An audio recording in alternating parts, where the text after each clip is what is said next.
বলে মানুষকে দাফন করে কবরে একটা আজান দিয়ে দিতে পারা, এটা মইয়তের জন্য বড় এহসান। মইয়তের জন্য বড় কি? কেন?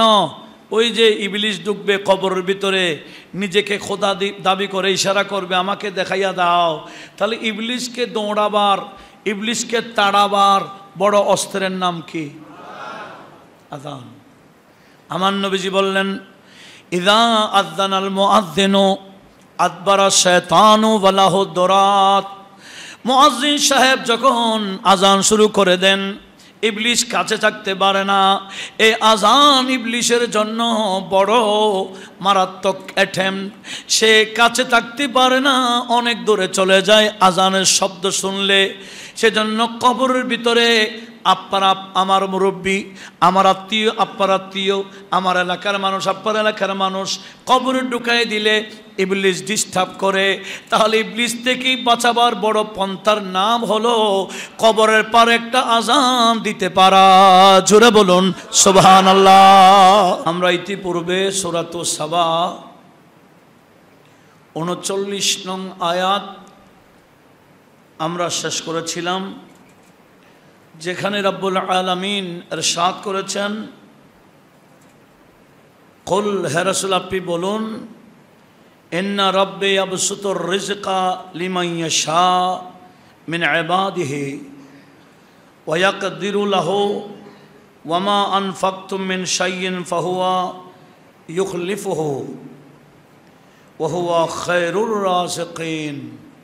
হে রাসূল আপনি বলুন, আমার রব যাকে ইচ্ছা তাকে ব্যাপক রিজিক দান করেন, আবার যাকে ইচ্ছা তাকে রিজিক কম দিয়ে পরীক্ষা করেন। আর সম্পদ যে আল্লাহ দান করেন, এটার উদ্দেশ্য হচ্ছে এই সম্পদগুলো আমার বান্দা কি করে, শুধু নিজে খায় না অসহায় বান্দাকেও দেয়। এগুলো আল্লাহ পাকের পরীক্ষা। এই পরীক্ষাতে অধিকাংশ মানুষ ফেল মারতেছে। হাজার হাজার কোটি টাকা অর্জন করে দুনিয়াতে কোটি কোটি টাকা রেখে নিজে খালি হাতে কবরে চলে যায় অধিকাংশ মুসলমান। বিধর্মীর কথা কি বলবো, এরা তো আখেরাতে এদের কোনো অংশ নেই। লা খালাকা লাহুম ফিল আখিরাহ, এদের জন্য কোনো অংশ আখেরাতে নেই। কিন্তু আমাদের আখেরাতের একটা হিসাব আছে কি না? ভালো করলে ভালো, খারাপ করলে খারাপ।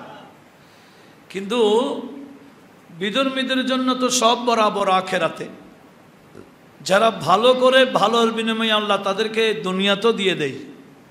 বিধর্মীদেরকে আখেরাতে এদের কোনো সওয়াব নাই, এদের শুধু একাব আছে, এদের জন্য শুধু শাস্তি আর শাস্তি আছে। আর ইমানদারের জন্য একাবও আছে, সওয়াবও আছে। আল্লাহ বলেন, ওয়ামা আনফাকতুম মিন শাইইন ফাহুয়া ইউখলিফুহু।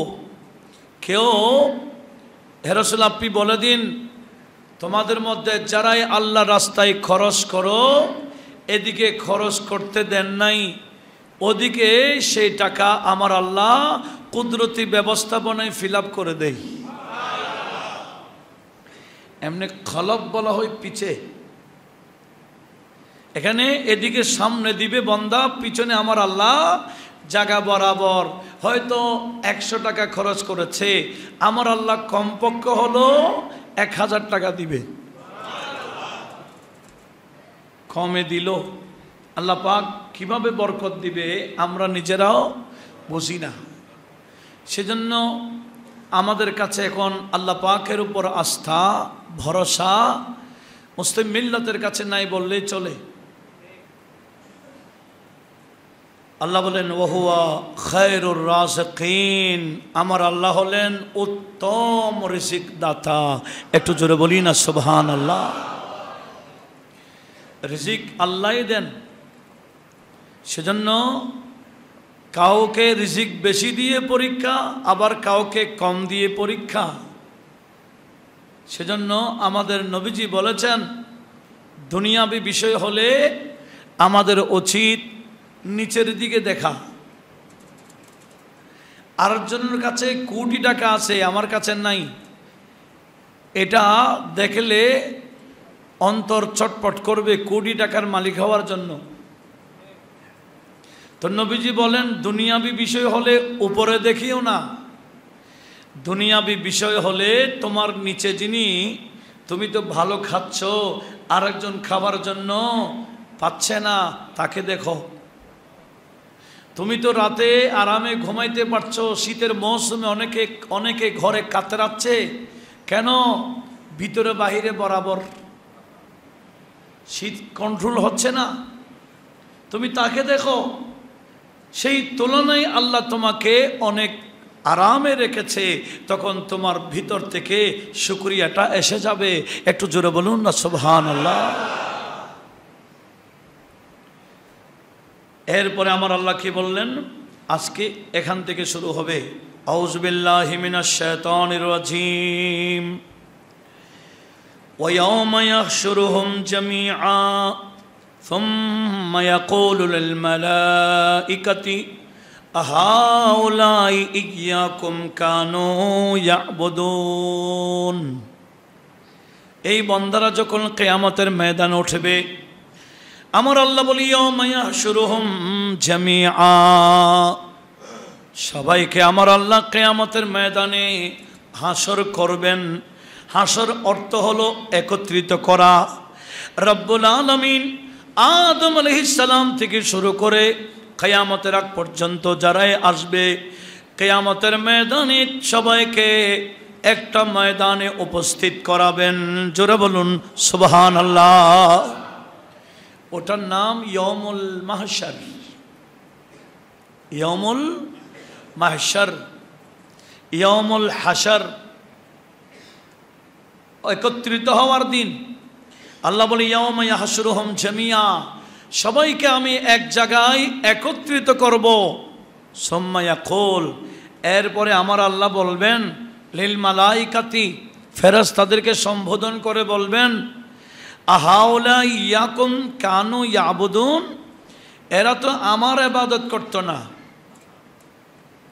এরা তো আমাকে সিজদা দিত না, এরা আমাকে রুকু করতো না, আমার তাসবিহ পড়তো না, এরা কি এ ফেরেশতারা তোমাদের ইবাদত করতো নাকি?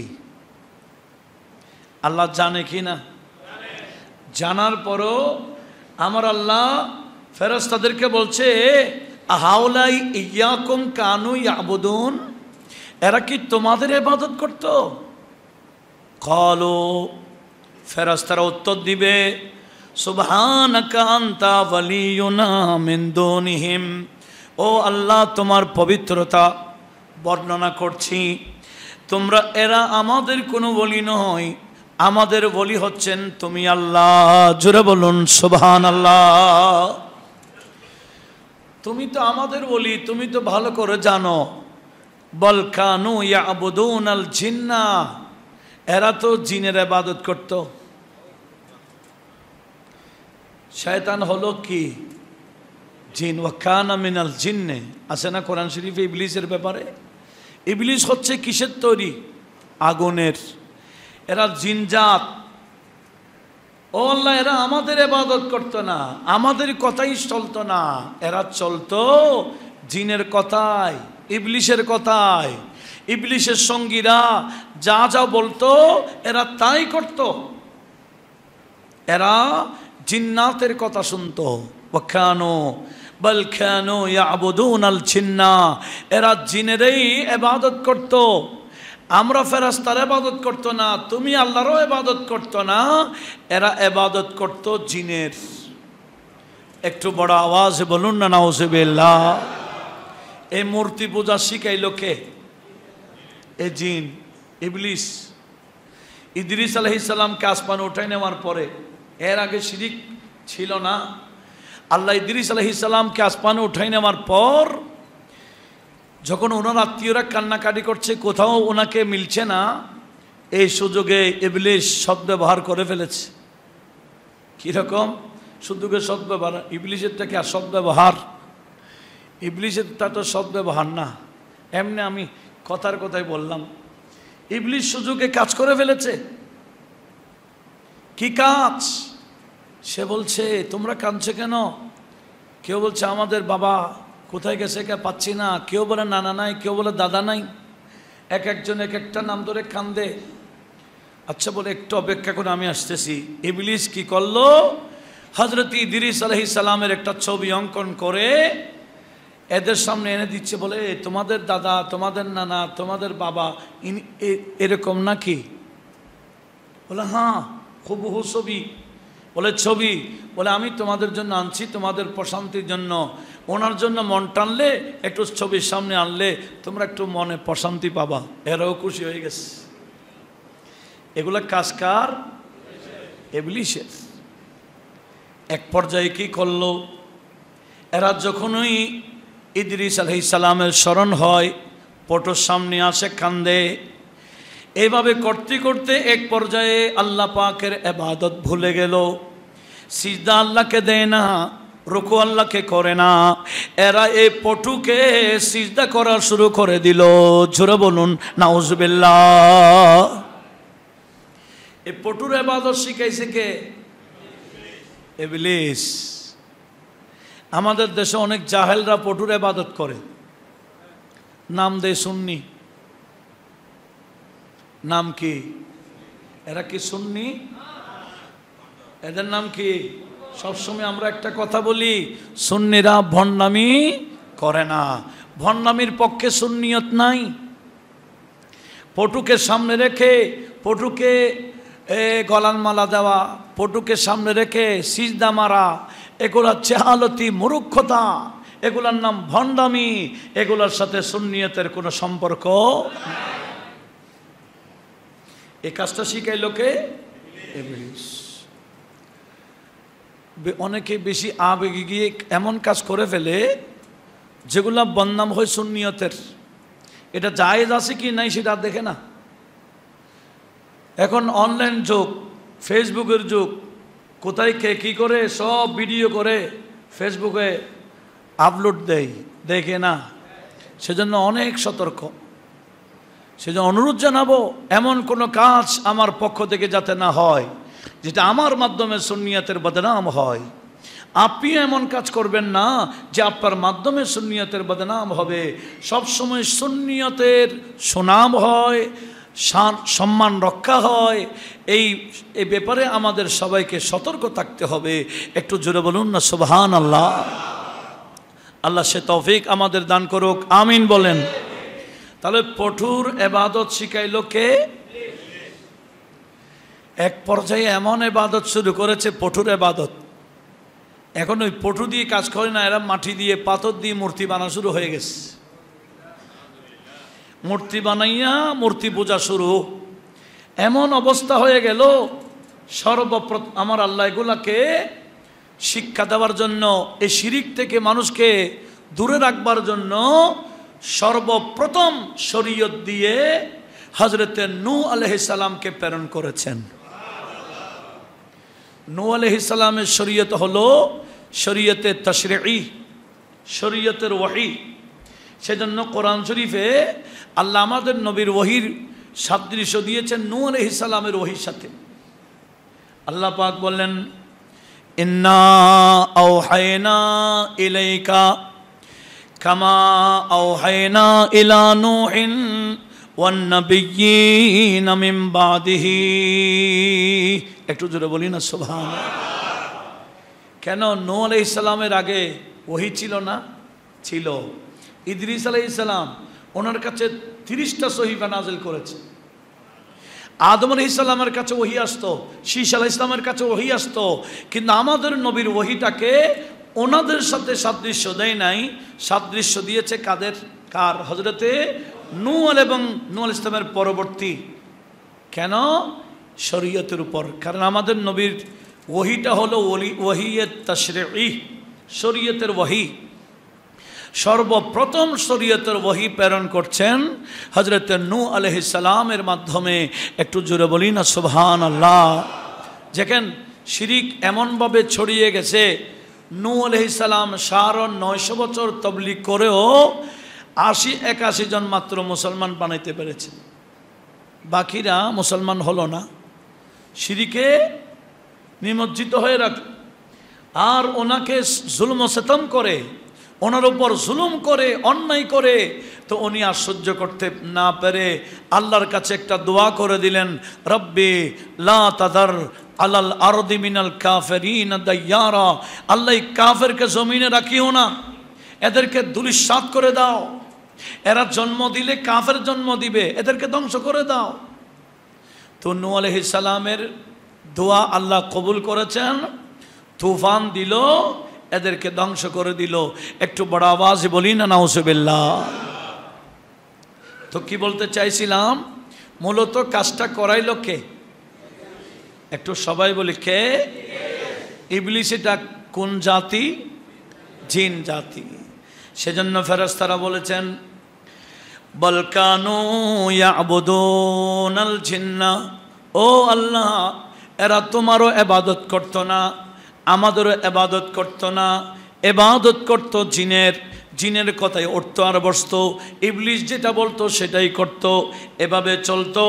আকসারুহুম বিহিম মুমিনুন, এরা জিনের ব্যাপারে শয়তানের ব্যাপারে ঈমান রাখতো।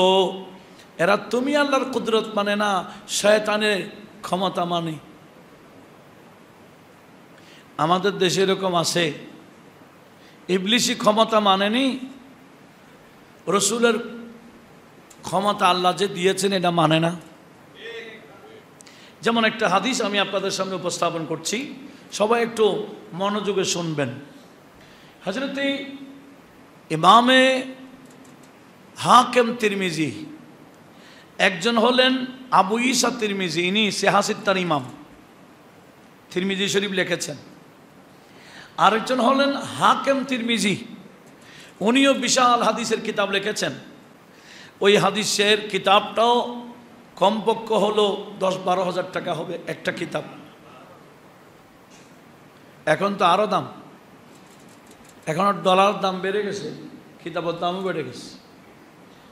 তো ওগুলো বাহির থেকে আসে, ডলার অনুযায়ী কিতাবের দামও বেড়ে যায়। এই কিতাবের নাম নওয়াদিরুল উসুল। নওয়াদিরুল উসুল নামক ওই হাদিসের কিতাবেও এই হাদিসটা আসছে, বন্দাকে যখন কবরে ঢুকাই দেবে, সবাই যাব, কবরে কাকে কখন দিবে জানি না, সেজন্য সবসময় কথাটা আমাদের স্মরণ রাখতে হবে, জেনে শুনে কাউকে জুলুম করবেন না, কারো উপর সবসময় আখিরাতের কথা চিন্তা করবেন, এই দুনিয়া শেষ নয়। কেউ আপনার উপর জুলুম করলে এটা আল্লাহর উপর ছেড়ে দেবেন, দেখবেন বিচার কে করবে? আল্লাহর চেয়ে বড় বিচারক আর আছে? আলাইসাল্লাহু বিআহকামিল হাকিমিন, আমার আল্লাহ কি সর্বশ্রেষ্ঠ বিচারক নয় কি? অবশ্যই। সেই বিচার থেকে কেউ পালাবার সুযোগ। লক্ষ্য করুন কি বলতে চেয়েছিলাম, সেই রব্বুল আলামিন বান্দাকে যখন কবরে দেবেন, ফেরেশতা দুজন পাঠায়, দুজন ফেরেশতা কবরে আসবে, ইয়াতানে মালাকানে ফায়ুকঈদানে, দুজন ফেরেশতা এসে তাকে বসায়, অথচ এতক্ষণ বসে নাই, এতক্ষণ মরা ছিল, শরীর এত শক্ত হয়ে গেছে, উঠতে চাইলে সোজা উঠে গেছে, বসে নাই। কিন্তু কবরে ঢুকাই দেওয়ার পরে আমার নবীজি বলছেন ফায়ুকঈদানিহি, ওই দুইজন ফেরেশতা তাকে বসাবে, বসাইয়া কথা বলবে, বলবে মান রাব্বুকা, তোমার রব কে? তো ওই সময় ইবলিস বান্দার কবর উপস্থিত হয়ে যাবে। একটু জোরে বলবো না নাউজুবিল্লাহ? কে উপস্থিত হবে? ইবলিস। কবরে এমনে যাবে না, আল্লাহ সেজে যাবে। ইবলিস অনেক বান্দাকে ধোঁকা দিয়েছে রব সেজে গিয়ে। আমাদের বড় পীরের সামনে আসছিল রব সেজে, কিন্তু বড় পীরের সামনে পারে নাই। বড় পীর একদিন রিয়াজত করছে, দেখেছে আকাশে, শূন্য আকাশে আলো হয়ে গেছে। তখন গোস পাক এই আলো দেখে অবাক, কিরে এরকম আলো হয়ে গেল? বলে, আব্দুল কাদের, আমি তোমার উপর রাজি হয়ে গেছি, তোমাকে আর ইবাদত করা লাগবে না। সেখান থেকে আওয়াজ আসতেছে, আব্দুল কাদের, আমি তোমার উপর, আমি তোমার রব, তোমার উপর রাজি হয়ে গেছি, তুমি আর ইবাদত করতে হবে না, তুমি অনেক কষ্ট করছো। এখন বড় পীর বলে, কিরে আমি কি ইবাদত করলাম? আমি তার নবীর থেকে বেশি করতে পারিনি। আমাদের নবীকে তো আল্লাহ কখনো এই কথা বলে নাই। আমি কি আর নবীর থেকে বড় হয়ে গেলাম? নিশ্চয় এখানে সমস্যা আছে। তাহলে আমি একটু মারি দিই এটেম, আস্তাগফিরুল্লাহ রাব্বি মিন কুল্লি যামবি ওয়া আতুবু ইলাইহি, ইস্তিগফার পড়তে দেন নাই, নূর ভাষ্ট হয়ে গেছে। নূর কি হয়ে গেল? ফুটে গেল, ভাষ্ট হয়ে গেছে। সে বুঝে গেছে, সে আর অবস্থান নিতে পারে নাই। বলছে, আব্দুল কাদের, আমি অনেককে শেষ করে দিছি, তোমাকে পারি নাই, তোমার এলম তোমাকে বাঁচাই ফেলেছে। বড় বীর বলে, তুমি আরেক ধোঁকা দিচ্ছ, আমার এলম আমাকে বাঁচাই নাই, আমার আল্লাহ আমাকে বাঁচিয়েছেন। সেখানেও আর ধোঁকা দিতে পারে নাই। তাহলে আল্লাহ সে যে বড় পীরের কাছে আসছে, আর আমাদের কাছে আসবে কোথায়? আমার নবী বললেন, বান্দাকে কবরে দিলে, মান রব্বুকা বলে জিজ্ঞেস করলে ইবলিস উপস্থিত হয়ে যাবে। ইবলিস ফায়াশিরু ইলা নাফসিহি, বান্দাকে দেখাই দেয়, আমাকে দেখাই দাও, আমি এর তোমার রব। ফায়াশিরু ইলা নাফসিহি, নিজের দিকে দেখাইয়া দেয়, বান্দা আমাকে দেখাও, আমি তোমার রব। ইবলিসকে যদি না চিনে তাহলে অবস্থা খারাপ, পরীক্ষায় ফেল মারবে।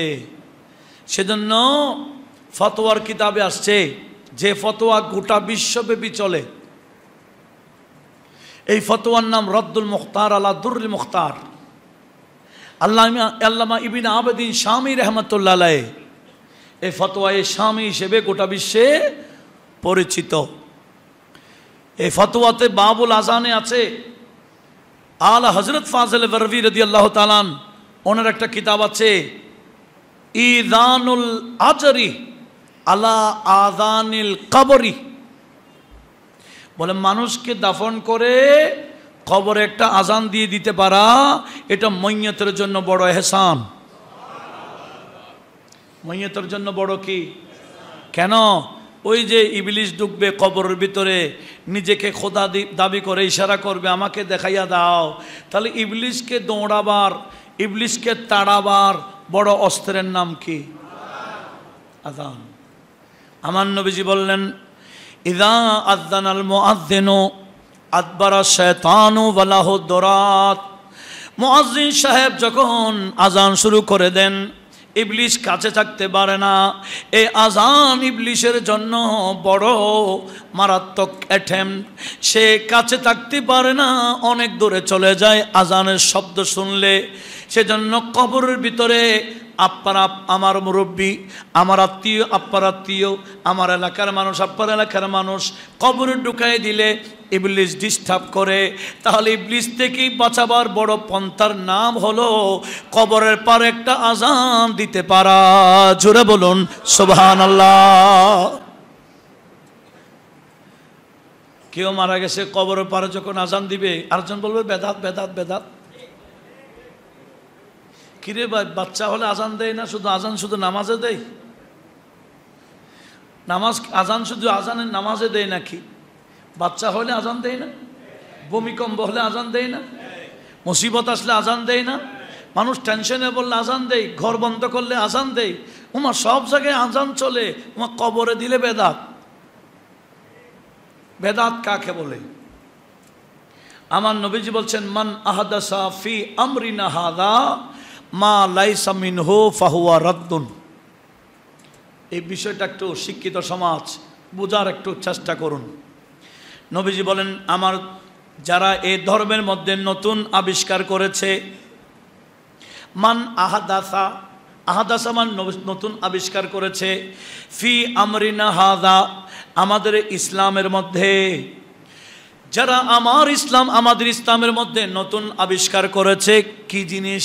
মা লাইসা মিনহু, যেটা ইসলামী নয়, দ্বীনি নয়, ধর্মীয় নয়, যেটা ইসলামে নাই, এরকম কিছু নতুন আবিষ্কার করেছে, তাহলে নতুন আবিষ্কার করলে হবে না। নতুন আবিষ্কার এটা মা লাইসা মিনহু, এ ধর্মীয় নয়, ধর্মীয় নয়, দ্বীনি নয়। এরকম নতুন আবিষ্কার কিছু করলে ফাহুয়া রদ্দুন, উম্মত এটাকে গ্রহণ করিও না, এটাকে ছুঁড়ে মারো, এটাকে নিক্ষেপ করো। নতুন আবিষ্কার যেটা ধর্মীয় নয়। একটু বিষয় খেয়াল করেন, প্রত্যেকটা কথার পিছনে একটা আকস আছে। আকস মানে বিপরীত। রাতের কথা বললে দিনের কথা আর বলতে হয়, ওঠু এসে যায়। হকের কথা বললে বাতিলের কথা বলতে হয় না, ওঠু এসে যায়। তাহলে রদ্দুনের কথা আসলে রদ মানে মরদুদ, ফেলে দাও, গ্রহণ করিও না। একটার নাম মরদুদ আর একটার নাম মকবুল। রদের কথা আসলে কবুলের কথা আসবে, এটা হচ্ছে আকস। এগুলার নাম জ্ঞান। আজকে জ্ঞান অর্জন না করার কারণে ফিতনা লাগাই দেয়। আমার নবীজি কি বললেন? যারা ধর্মে আবিষ্কার করেছে নতুন কাজ যেটা ধর্মীয় না, নতুন কাজ যেটা কি নয়, ধর্মীয় না, তাহলে এটা ফেলে দাও। তাহলে কি বুঝলাম? নতুন কাজ যেটা ধর্মীয় কি রদ্দুন না মকবুলুন? বুঝেন না মনে হয়? যে নতুন কাজ ধর্মীয় নয় এটা ফেলে দাও। তো যেই নতুন কাজ ধর্মীয় কাজ, দ্বীনি কাজ, এটা কি রদ্দুন না মকবুলুন? তো আজান কি ধর্মীয় কাজ নয়? কি বলেন? আজান কি মা লাইসা মিনহু না মা মিনহু? এটা তো আজান, এটা তো ধর্মীয় কাজ, দ্বীনি কাজ। এটাকে বেদাত কেন বলবো? বেদাত বলার কারণ হচ্ছে জ্ঞানের অভাব। আল্লাহ সবাইকে বিষয়গুলো বোঝার তৌফিক দেখ, আমিন বলি। তাহলে এই বিষয়ে আমাদের আলা হযরত একটা স্বতন্ত্র কিতাব লিখেছেন। কিতাবের নাম হলো ইদানুল আজর আলা আযানিল কবর। কবরের পারে আজান দিলে মইয়তের জন্য বড় এহসান হয়। একটু জোরে বলি কিভাবে ইবলিস থেকে মইয়তকে বাঁচানো যায়, এর চেয়ে বড় এহসান আর হতে পারে? কিন্তু সে কেন ফতোয়া মারি দিবে, বেদাত বেদাত বলবে, এমনি না জায়েজ বলতে পারবে না? যদি বল আচ্ছা ঠিক আছে বেদাত বলছো, জায়েজ নাই বলো তো দেখি। জায়েজ নাই বলো না। কোন আয়াতের ভিত্তিতে জায়েজ নাই বলো, কোন হাদিসের ভিত্তিতে জায়েজ নাই বলো। তুমি জায়েজ নাই বললে দলিল দিতে হবে। সেজন্য এই বিষয়গুলা আমাদেরকে অবশ্যই লক্ষ্য রাখতে হবে। আল্লাহ সবাইকে বোঝার তৌফিক দান করুন। আসুন, আমি কি বলতে চেয়েছিলাম, তাহলে ইবলিস ডিস্টার্ব করে কোথায়? এট এ টাইম যদি 1 লক্ষ কবর হয়, 1 লক্ষ কবর ইবলিস থাকতে পারে কিনা? আমার এটা সবাই মানবে, এটা না বলবে না কেউ। ইবলিস যদি বলি 1 কোটির কবরে থাকতে পারে, বলে হ্যাঁ ঠিক আছে, ক্ষমতা কাটতে মানলো। আমার আল্লাহ এখানে বলতেছেন ওয়া আকসারুহুম বিহিম মুমিনুন, এদের মধ্যে এই জিন্নাতের ইবাদত যারা করে এরা ইবলিসের ব্যাপারে বরাবর ঈমান আছে, ইবলিসের ক্ষমতা মানে। আর আমি যদি বলি প্রতিটা কবরে নবীও থাকবেন, বলে না এটা সম্ভব না। প্রতিটা কবর ইবলিস থাকবে বললে মানে, আর নবী থাকলে বলে তখন মানে না। তখন আচ্ছা ইবলিসকে ক্ষমতা কে দিল? তো ইবলিসের ক্ষমতা যদি আল্লাহ দিতে পারেন, নবীর ক্ষমতা কি নিজস্ব? নবীকেও ক্ষমতা কে দিয়েছেন? তো ইবলিসেরটা আমরা মানলাম, নবীরটা মানলাম না। এটা কেমন ইনসাফ? এটা কেমন আদালত? কেমন ইসলামিয়ত? কেমন মুসলমানিয়ত? তো আল্লাহ আমাদের সবাইকে এ বিষয়ে সতর্ক থাকার তৌফিক দান করুন। আমার আল্লাহ বললেন ফালিয়াউমা লা ইয়ামলিকু বা'দুকুম লিবা'দিন নাফআন ওয়ালা দাররা ওয়া নাকুলু লিল্লাযীনা যালামু যুকু আযাবান নার আল্লাতী কুনতুম বিহা তুকাযযিবুন। সেদিন যারা ইবলিসের অনুসরণ করেছিল, ইবলিসের কথাই উঠেছিল, ইবলিস যা বলে তা মানে, ইবলিশের কথাই চলেছিল, ইবলিশ সব সময় চায় ভালো কাজ থেকে বিরত রাখতে। ইবলিশের পিছে পিছে যারা চলছিল এরা লাভ করতে পারে কিনা? তবে মনে রাখবেন, আল্লাহর কোনো প্রিয় বান্দা ক্ষতি করে না। আল্লাহর কোনো প্রিয় বান্দা কি করে না? ক্ষতি করে না। আল্লাহর প্রিয় বান্দারা সবসময় কি করে? লাভ করে। আমার নবীজিও বলছেন, খায়রুন নাস মান ইয়ানফাউন নাস, উত্তম মানুষ তো উনি যে মানুষের লাভ করে। ওলিউল্লাহরা কারো ক্ষতি করে না। হ্যাঁ, তবে মনে রাখতে হবে, ওলির শানে বিয়াদবি করলে, কেউ যদি ওলির শানে বিয়াদবি করে, অ্যাকশন কে নেই? অ্যাকশন আল্লাহ নেই। সেজন্য ওলিউল্লাহদের সামনে বিয়াদবি করার মতো হোঁশ করতে হবে।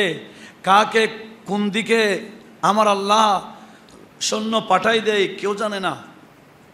হাদিসে কুদসিতে আমার আল্লাহ কি বলেছেন? মান আদ আলী ওয়ালিয়ান ফাকাদ আযানতুহু বিল হারবে।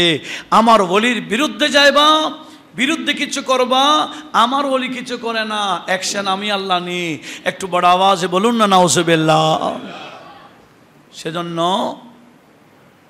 যারা ওলিউল্লাহ শানে বিয়াদবি করে, এদের জীবনটা অভিশপ্ত জীবন। দুনিয়া তো অভিশাপ, আখিরাত তো কবর তো ঈমান নিয়ে যাইতে পারবে না। আল্লাহ যুদ্ধ করলে কি ঈমান নিয়ে মরতে পারবে? কখনো না। ওলিউল্লাহ শানে বিয়াদবি করলে যুদ্ধ আল্লাহই করেন। আল্লাহ যুদ্ধ করলে ওই বান্দা কখনো ঈমান নিয়ে কবরে যাওয়ার সুযোগ নাই। আল্লাহ সবাইকে সতর্ক থাকার তৌফিক দান করুন। যে কোনো বিষয়ে উগ্রতা বড় মারাত্মক।